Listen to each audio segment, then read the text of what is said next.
All right, welcome back to Backyard Thoughts, and it's been a minute, but I've been thinking about this video for a long time actually, and with tomorrow being the 4th of July, celebrating 250 years of the United States, well, of the Declaration of Independence. I guess I just wanted to finally put this on video and talk about freedom, because what is freedom? Freedom? These words which you so crudely stated, we the people of the United States. Okay, sorry, a little Star Trek there from the Omega Glory as the dogs are barking. Guess they don't prove my Shatner impression. But anyway, what exactly is freedom? Because okay, so you have a car, you're able to drive anywhere you want pretty much, but is that truly freedom? Because in New York or Chicago or DC, the only quote civilized places, according to one of the videos I watched, because they actually have a developed mass transit system like Japan, which would be nice to have here everywhere in the States, but so over there I could go almost anywhere I wanted, or got within a stone's throw, and I didn't have to do anything. New York, well, actually New York's even better than Japan, because the trains, I believe, run all night. You can tell me if I'm wrong in the comments. But yeah, I didn't have to worry about anything. I didn't have to worry about idiot drivers on the road, or gas, or getting tired driving because long distances, because this country is way too big.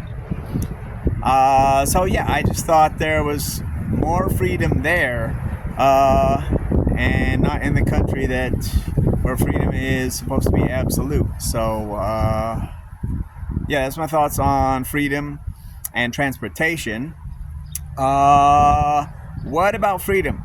I was there for the pandemic, and not here, but I saw it on YouTube and the news, and how people are so stupid politicizing a little piece of cloth that covers your mouth and helps prevent people from getting sick. Again, it's not absolute, but why would you vilify something? Of course, it's your freedom, it's your right to be a dumbass and not wear protection.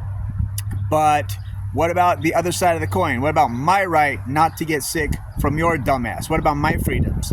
So where do you draw the line between your freedom encroaching on my freedom? Because if both are true, then are neither true?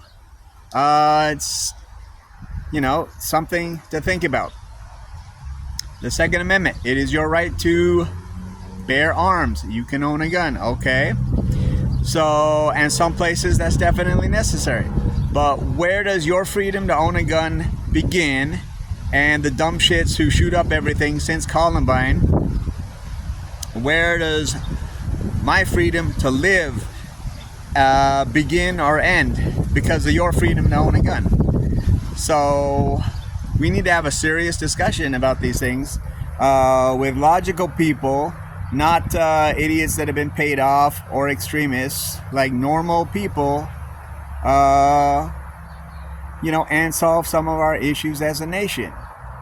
And again, speaking of it's your right to be uninformed or misinformed and undereducated or miseducated, and be a dumbass and just choose one or the other, even though you got one party taken over by extremists and the other party not doing shit. So they both kind of suck, and it's your right to choose that. But where does that decision end? Where does your freedom end?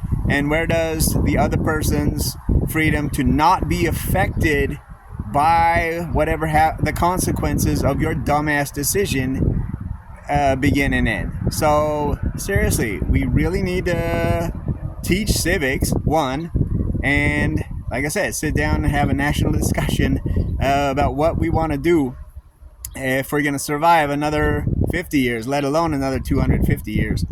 So, yeah, I guess that's about it. We covered transportation. We covered illness. We covered the Second Amendment. And we covered education and civics. I guess one more thing about absolute freedom. Well, no, because in the First Amendment, it's your right to say whatever the hell you want. Of course, that's not freedom from consequences. And it's your right to practice a religion or not practice a religion, not have it forced upon you, Texas. So, again, where does your freedom begin and end versus where does the other person's freedom begin and end? And I think that's the main point I wanted to bring up in this video. Because over here, and I watch Paul Lance from time to time, and he gets really angry about what's going on. And where was I going with that? He says a lot of the same things very angrily, but like, it's his right to do that. And oh, that's right, because he was saying we're a very me culture. It's very me centric. I can do whatever the fuck I want because of freedom. Freedom. Okay, but where does your freedom end and where does the other person's freedom begin? Because if you do something that infringes upon someone else's rights, what makes that correct over their right to not have their rights infringed by you? So, yeah, that's just where I'm coming from and what I'm feeling on this 4th of July. So, again, happy 4th. Let me know your thoughts on freedom in the comments. And again, hopefully we can have more intelligent, rational discussion here and get back to bipartisanship and solving problems together. So thanks for watching, and until next time, keep dancing.